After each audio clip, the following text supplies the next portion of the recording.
Hello everybody and welcome to Viewing Gods, this Explosion Network's American Gods after show. My name is Dylan Blight and this week it is a solo show, so presumably it'll be a much quicker, presumably, I don't know, we'll see how long I can yap along to myself. Nick is sick this week, but the show must go on, of course, and Viewing Gods does not wait for the dead. Even though this week's episode was called The Ways of the Dead. Directed by Sally Richardson Whitefield, written by Rodney Barnes. This week, we pretty much got a lot of setup to a potential fight between a lot of the gods that could be happening in the future, between Ibis, Nancy and such. Wednesday finally takes his spear to get fixed up with Salim and the Jinn along for the ride. And Laura reunites with Mad Sweeney in another attempt to come back to life. And Shadow goes on a bit of a history lesson about Cairo. So I thought this week's episode was a good one. It was... It's weird to say that it was more in tone with season one because, like, stylistically, no, still. But then somewhat it was the most obscure episode of the season, which reminded me a lot more of the original season of the show, of course, because we got this whole story with William James and stuff, which we'll get into in a moment, of course. And that all seemed like it's mostly very obscure. And then what they're hinting at there with potential of Ibis actually being the one who's killing or potentially having something to do with Black Ubes being killed and brought in so he can have his constant run of bodies, because that's kind of like what he feeds off. He feeds off the dead more so than the living support, and Nancy confronts him about that.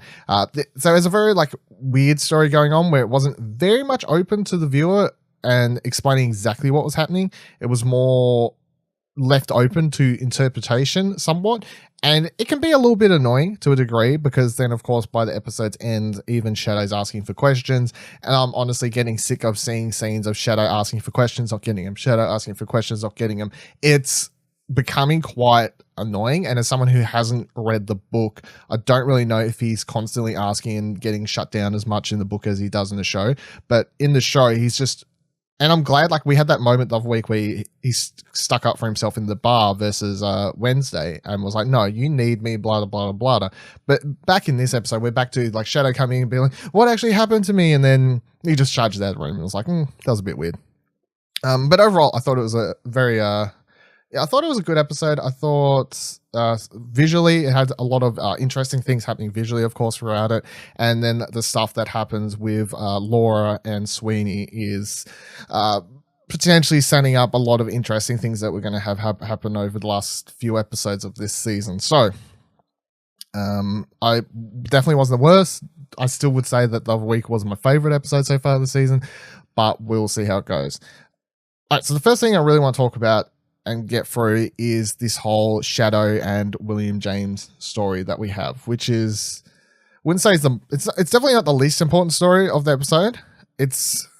I would say from the outset, a lot of people could argue that Laura and Sweeney's story was like the main story of the episode and like the most important thing happening. Character-wise, I suppose, like characters actually getting somewhere and doing stuff, yeah, for sure. But then the Shadow and the William James story, as I was saying just before, it seems to be hinting at and setting up a lot of stuff to do with the gods in the future and potentially rivalries amongst themselves, which is interesting, of course. So in case you forgot, the episode opens with this scene, which I thought was going to be a coming to America scene because they did the letterbox thing, which is usually what they do when the scenes are coming to America scenes. Black bars, top, bottom, we got a letterbox thing happening, and that's usually a flashbacky type thing or a coming to America thing or something along those lines. And then you'll notice, of course, when the show goes back to actual normal stuff with Shadow after this whole opening scene, it goes back to full screen, unless you're watching some weird torrent version that somehow gets rid of this, in which I think I've seen people talk about. But it was this story of William James, and it was basically being imprinted and shown into Shadow's mind, which after you learn, makes some of the things make sense because there are parts where it looks like he's seeing Laura as the dead woman on the ground. And we find out later, of course, that the dead woman on the ground was just some random white woman that got killed, and then William is accused of killing her, and so on and so forth. But I believe it's supposed to be because he's piecing together the story in his mind. That's why he's kind of seeing it as Laura, and like other characters where he's kind of seeing his face over them and these sorts of things. But even though he obviously wasn't actually there, but Shadow does get to see this person being lynched, who we learn is William later. They're lynched, they're shot a lot of times. They're carried through this street, and everyone's like laughing at them. You can tell that this person's been dragged through whatever town this is, which we learn later is Cairo, and he's being used as a message, I guess. And that's kind of how the episode opens, of course. So then when Shadow wakes, he goes into the his bathroom, and he sees himself in the mirror as William James somewhat, and he's on fire, and you can see the bullet holes in himself and these sorts of things. And he, for whatever reason, William is like attempting to force him to come up and like slit his own throat, which he fights back and eventually breaks free. And it's a very weird opening to the episode. I'm like, I don't really understand what's happening at all, but kind of makes more sense by the end of it, I guess. But one of my biggest problems with this episode is what happens right after this, which I'm chucking in now, even though it's to do with Wednesday, not to do with the story, before I forget. But when he walks outside, he sees Wednesday pissing on what Wednesday calls the world plant. And then Shadow's like, why are you pissing on that tree? And he's like, I would never pee on it. And I'm like, okay, very interesting. But the thing about this is that not the seed thing that the Jinn was given the previous episode? And if it is that seed thing, this is some of the worst consistency I think I've seen on a show in some time, especially with a budget that this show's got and quality and whatever else.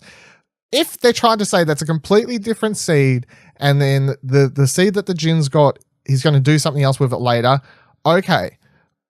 But if it is that seed, it doesn't make any fucking sense at all. How the hell did he get it off the Jinn when he hasn't met up with him and Salim just yet? And if he did meet up with them, why the hell doesn't he have the spear? Why wasn't he taking that already? It just doesn't make any sense at all. I'm hoping it's a completely different seed, or else, yeah, consistency wise, it doesn't make any sense at all. And continuity errors are usually hard to spot if you're not paying too much attention, but that seems like such a glaring continuity error. It makes me wonder if anyone even watched the fucking the episode somewhat. It was really, really weird. So then Shadow is left alone in the house because Wednesday goes off and he does his own thing with those two later in the episode.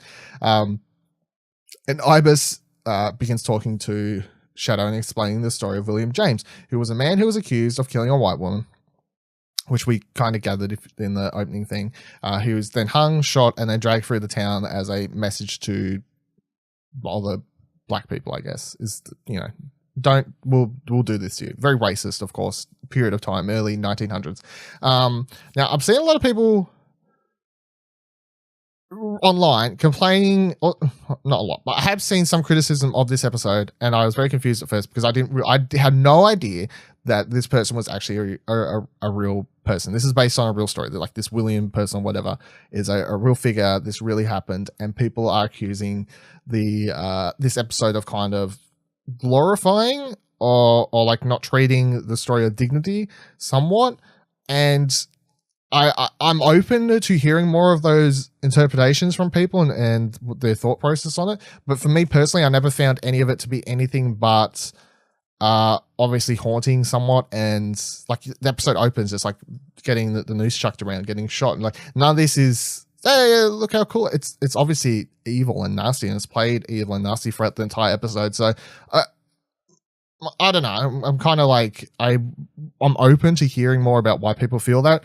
And then at the same time, I looked up if they're handling such a subject matter like that, I was wondering what they did behind the scenes to take into account the subject matter. And I looked up, and the writer of the episode, whose name I've already forgotten, we said it right before, Rodney Barnes, and the director, Sally Richardson Whitefield. To put it bluntly, no white people were involved in making this episode. Well, at least in those two departments, right? And I feel like potentially that was done because they were handling like what this story was mostly about, which is good, right? So I don't really know more than that. I'm open to hearing more about it, but it's, to me, I'm like, I don't feel like the episode was like glorifying it or making it out to be anything other than what it was. So yeah, I don't know. But he explains it, and then most interesting, William apparently cursed his own people. So this is what Ibis says. Ibis explains that William apparently cursed his own people in the last moments of his life, and that's kind of why he says that Shadow is coming after him, I guess is what I gathered. When they cut to Nancy, we see following a man after this. Nancy's just back in town and he's doing things. He's following a man, and then we see this man go up to a house and he performs a drug deal. And then after he walks away from the house, the cops are there and the cops start chasing him. And this guy tries to escape from cops. And it seems like he would have to a degree if he didn't turn a corner and then see William's head on a burning stick, which causes him to get caught, which I think is somewhat important and plays into the whole, like, is it actually William haunting people, or is it Ibis using William to potentially get him caught? And that's the kind of thing later where Nancy confronts Ibis about this somewhat, is what I was kind of gathering. Because we then, later in the episode, Nancy returns to Ibis, and he's basically accusing him of causing more deaths, and by causing more deaths of people to keep Ibis's workflow, well, to keep his what he feeds off going through, like the dead, obviously. He's taking away followers from Nancy because he's killing his followers or potential followers. So he's not happy about that, and he kind of confronts him on that, which is weird after last week's episode where I thought it was the kind of three of them, Bilquist included, kind of agreeing and forming some sort of pact, and now it seems like they're not, which was weird and interesting, I guess. So he calls him all that, and then the episode does a lot more weird and interesting things with William's story. So at this point, it was kind of like turned on its head of, is it actually William? Is it Ibis? Is it William and Ibis? Is Ibis just making up the whole William thing? It's like, is he lying? I mean, let's just assume that all gods are lying at this point, I feel, is an easy thing to say for sure. So then it's like, when you look at the head on the stake, is it a symbol of is that a symbol of William haunting his people, and he stopped that guy directly in his tracks and got him caught by the cops and these sorts of things? Or is William's head on a stake a symbol of Ibis interfering and doing all these sorts of things? And was Nancy following and in the background seeing this? Because they did show him at the scene. He did seem to be following that guy. I don't really know. Nancy, though, interestingly, and one of the funnier moments in this episode, as he turns back up to the funeral home, starts calling Shadow shit and basically pissing him off. And then the one funny line, I think there was two, but this one I found quite funny, was Shadow gets up to leave, which we'll get to in a second, of course. And then Nancy goes, fuck him. And then ... like, takes a breather. Oh, speaking of, I saw your cat, which I was like, oh, that's quite clever. The writing in this show has somewhat gone to shit this season, but I felt like that was a rude, crude, but smart written joke. So then Shadow gets into his car, and he's like heard all these stories about William Blake and all these other sorts of things happening this episode. And then he's driving along in his nighttime joyride, getting some fresh air, I guess. And he comes across a dog in his path, a jackal, which is Anubis, right? Yes, the other one, the actor who won't return for this show, who was with Ibis, the partners. That's where it's like presumably him, I think is what it is, but the actor, no, just the dog. And he stops the car dead in tracks, and then Shadow gets out of the car and he starts following the dog down this alleyway or wherever it's going, up towards a church type area, it looks like.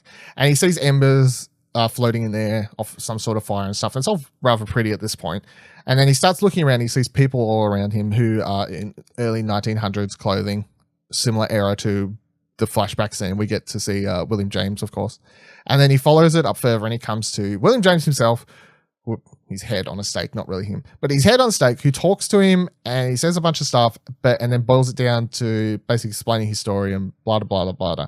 And then he starts like burning in to Shadow's eye, and then the camera kind of zooms in on Shadow's eye and we see the lynching happening and these sorts of things. Basically what we've already seen, but it's happening within Shadow's brain, I guess, somewhat. And then William James says he'll be free from it when he shares it with the world. And I was like, oh, maybe this is something that's going to have long-term effects for the rest of the season, potentially, to do a Shadow and what's he's doing. But No, not really. I don't feel like it has anything of substance to it, really, especially what happens in just a moment, which is we're heading back to the funeral home. Shadow's heading back to the funeral home. Back there, though, Bilquis has been talking to this Ruby girl who we met last episode. Has been talking talking her out of leaving the town, in which Ruby was talking about leaving because she's now hating it because of what's like happening to her family and the other people around there. And the priest dude's like trying to talk her out of it as well. It was all very weird. I didn't really understand what the purpose of any of it is. I'm trying to get my head around. I feel like I'm missing something heavy with Bilquis. I can't quite put my finger on what exactly her plan is. It seems she's looking for another way to get followers or get prayer, I guess, and get that somehow. And like her obsession with Jesus of her episode, and now her obsession with this Ruby girl and like hanging around the home and something like. I'm like, Bilquis has a plan. I don't know if I'm supposed to be aware of it, and I'm just being very naive, and it's completely going overhead, and I'm missing it, which is of course a potential. And if someone can fill me in, that would be great. But she's been doing all this. Whatever. We got like one scene of it. So she's at the home, and they're doing the funeral or the service, I guess, finally for this Ruby's family member. And it's very weird because we cut to the funeral home, and basically all of the attendees are just gods. Like, you got Nancy in the back, you got Bilquis over here, you've got this priest dude up here doing this service, but there's no one else in there. It's a whole bunch of gods at this service for some person they have no idea about, which is weird and interesting. But you got Ibis in there, of course, he's sitting there as well. And then Shadow walks in. And right as the priest is like saying about, if anyone wants to say anything, come up here, say it now. And Shadow walks in and he starts speaking directly as William James. Like, he's got a deeper voice, all these sorts of things. And he says a whole bunch of stuff about basically cursing people and land and something else, a very deeper voice. And then it's like cleared from his head, and then like I guess he's, as the quote said before, he had to share his story with the world. And by sharing it with the world, he meant fucking 5 people in this funeral home, apparently, because then it seems to just disappear from Shadow. And I was like, okay, didn't really understand what the whole point of that thing was. The William James stuff, as I've said several times now in this episode, to me, it was basically this thing of setting up like Ibis and like him fucking with like cheating to get followers, and then that potentially taking away from Nancy and other people, and that causes friction within the gods and whatever else. But anything that happened with William James and Shadow, I missed. It went somewhat over my head. I could see the episode like somewhat being about like not like they should all be working together, and like an analogy for like black people within America today, I guess. Like, we should all be working together, not working against one another type analogy for the episode somewhat. I'm not sure if that's exactly where it was going, but that was like something I guess you could kick around somewhat to do with what the story of William James is. I don't know. It was weird. I really needed Nick here to fully explain to me. That's what I needed. And then Shadow's story basically ends where later in the episode, Wednesday's returned from what he's been doing this episode, which we'll get to in just a moment. And he's sitting there, he's drinking with Nancy, he's drinking with Ibis, they're all sitting around talking. Shadow comes in, he's like, what the fuck happened to me just before with this William James shit? No one gives him a straight answer. And then Shadow goes, fuck this shit, and he walks out. Which I was like, so weird to end the episode constantly with just Shadow just like being not told answers. It's annoying as a member of the audience watching the show, but it's also really annoying to see Shadow just constantly, like, that's his character. His character is just being like, oh, I'm so annoyed. Oh, I'm so annoyed. Like, oh, fuck this. Oh, just give me answers. I'm like, dude, just leave. Honestly, at this point, just fucking leave. Go do something else. Like, I don't know how he constantly puts up with them, though. It becomes quite annoying.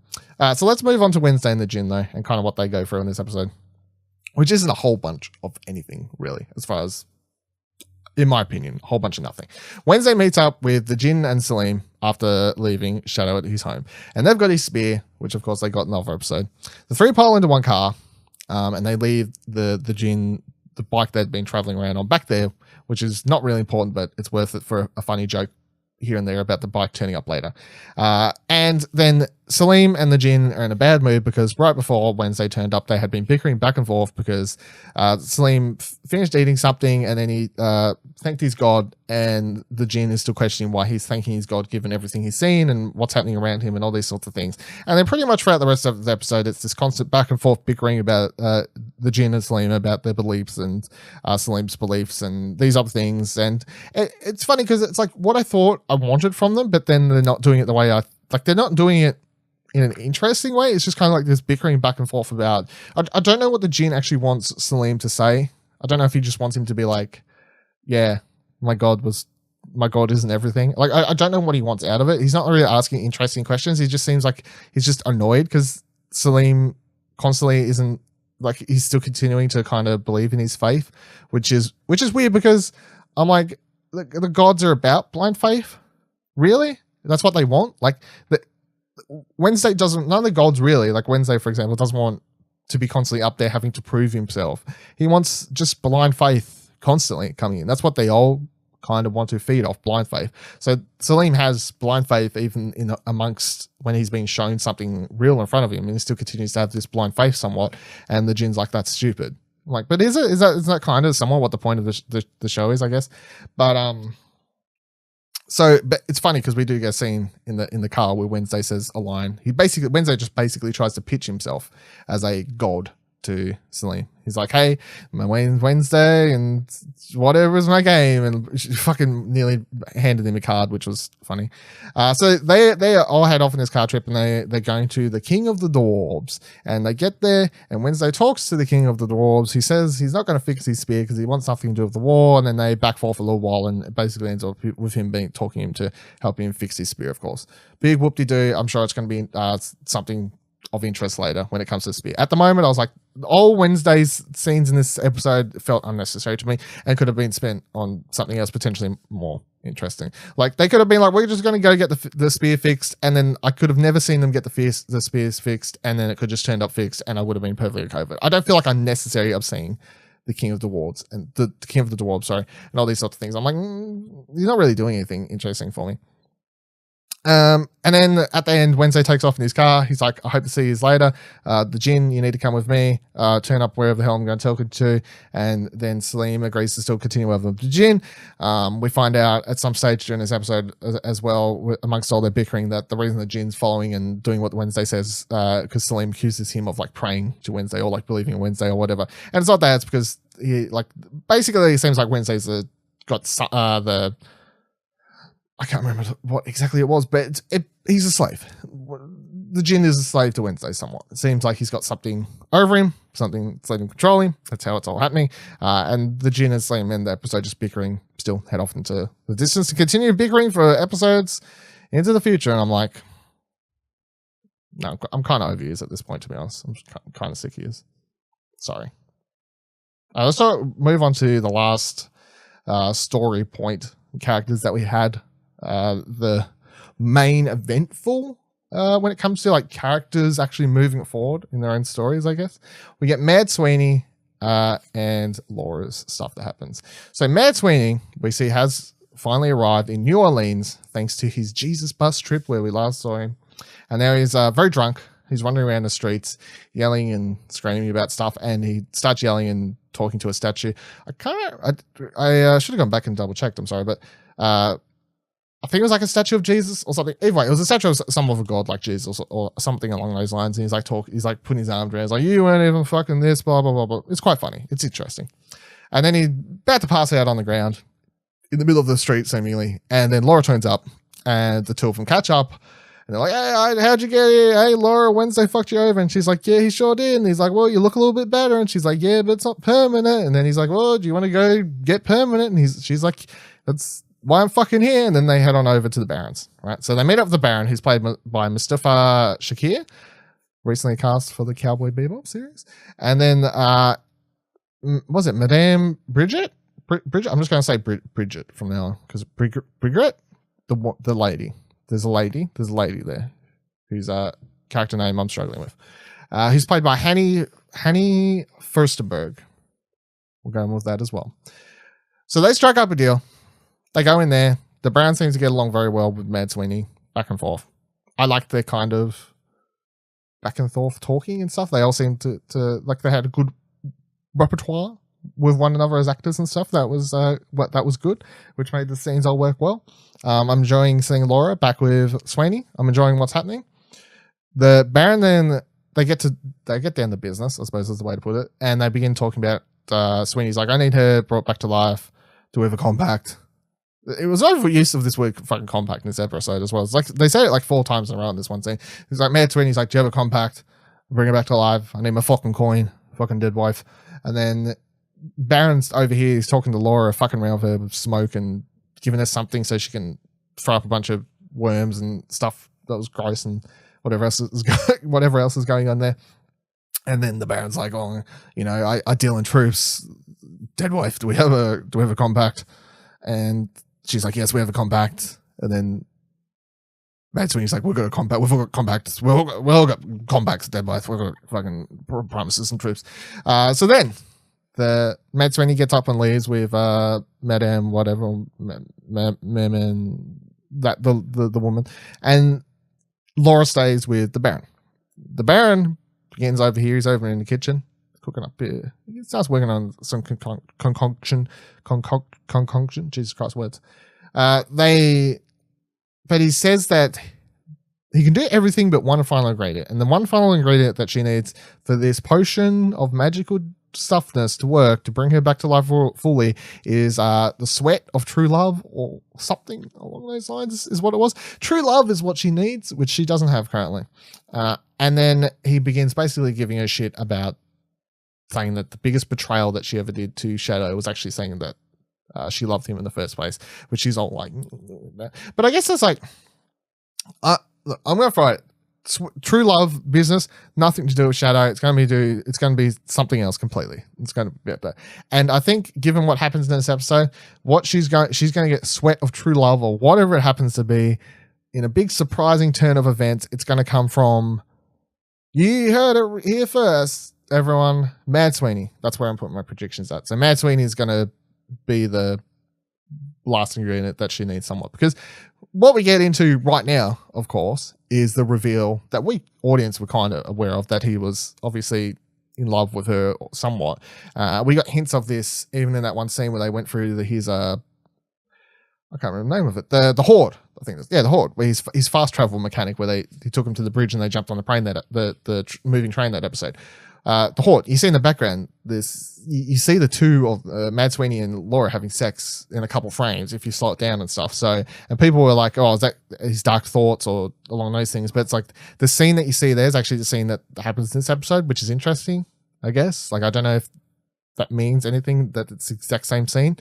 Don't really know. But yeah, because Laura starts having it off with the Baron.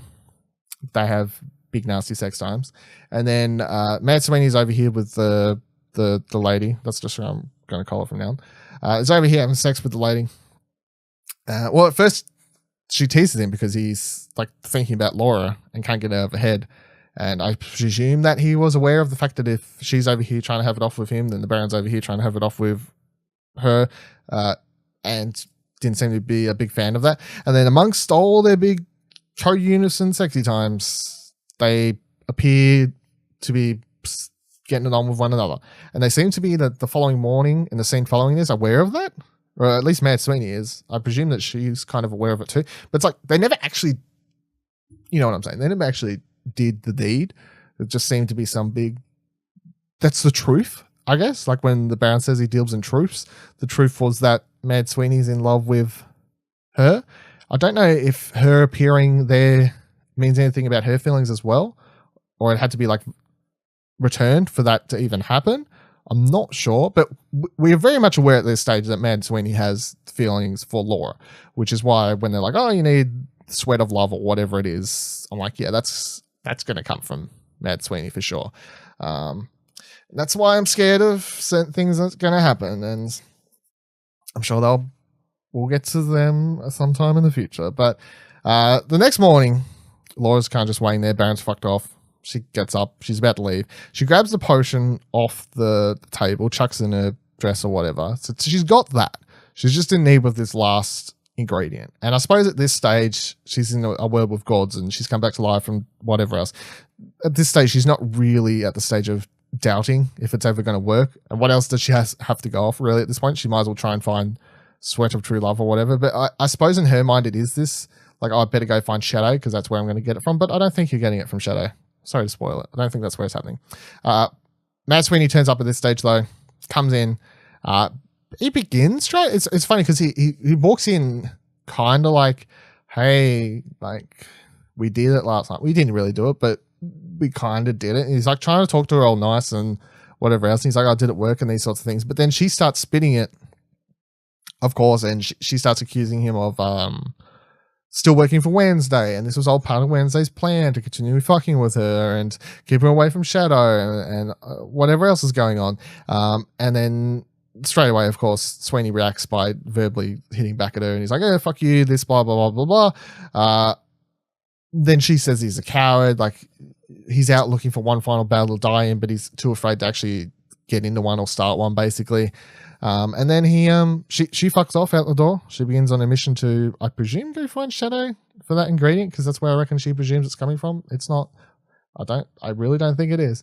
And then he stands there, takes a swig of a bottle, and he curses her under his breath in his home language, I guess, Irish, presumably something along those lines. I don't think that actually means he cursed her properly or anything like that. He was just cursing her for the sake of cursing. But yeah, that was this week's episode. I guess it's really hard because the thing with this week's episode is it kind of is, once again, as someone who hasn't read the books, right? Someone who hasn't read the books, there's one thing that I know happens in the book that we kind of mentioned on this episode before, and I don't know if it's spoilers to continually say it, but it's something I know that happens in the book with a certain character that's in this episode. I'm well aware of what happens, and that it's way different in the book compared to what's happening here. But everything that happens in this episode has basically set me up for what I think is going to happen. And I'm going to say it. I just want to put a block here, so if you want to turn it off for potential spoilers, this is it. What I'm going with is that Mad Sweeney is going to die for Laura in some way or fashion in their kind of sick, twisted love story. Now, does he just die in a fight with a new god? That would be weird, I feel. Does Laura like fucking kill him to get what she needs for a potion? That would be fucked up, but would make sense also. I'm going down that road. It's something, he's going to die to save her, to do something. He's going to finally go for a final battle. Either way, Serene's dying soon, and it's going to have some part to do with love for Laura, and that's going to have some part to do with her coming back to life. That's my prediction. That's what we're going for, because I feel like that's kind of what we're hinting at for sure here. Either way, this is episode 5, of course, so we only have 3 more episodes left in the season, only a couple more weeks of it for sure. I do want to do a quick little pimp here. If you're watching this and you are also someone who watches Game of Thrones, we have South of King's Landing. It'll be up most likely by the time you're watching this. It should be up the first episode. Me and Ash from Exposure Network as well, predicting and putting through our thoughts for what is going to happen in the final season of Game of Thrones. And then, of course, starting from next week, as Game of Thrones is airing, we will be doing an after show for that and breaking down all the things about that as well. So if you enjoy Game of Thrones and you enjoy Viewing Gods and our after show stuff, make sure you check out that one as well, of course. But thank you for joining us on this week. Well, I say us, it's me. Thank you for joining me on this week's episode of Viewing Gods. I'm sorry if it was a little bit weird and out of context. I last second just had to change around the whole setup.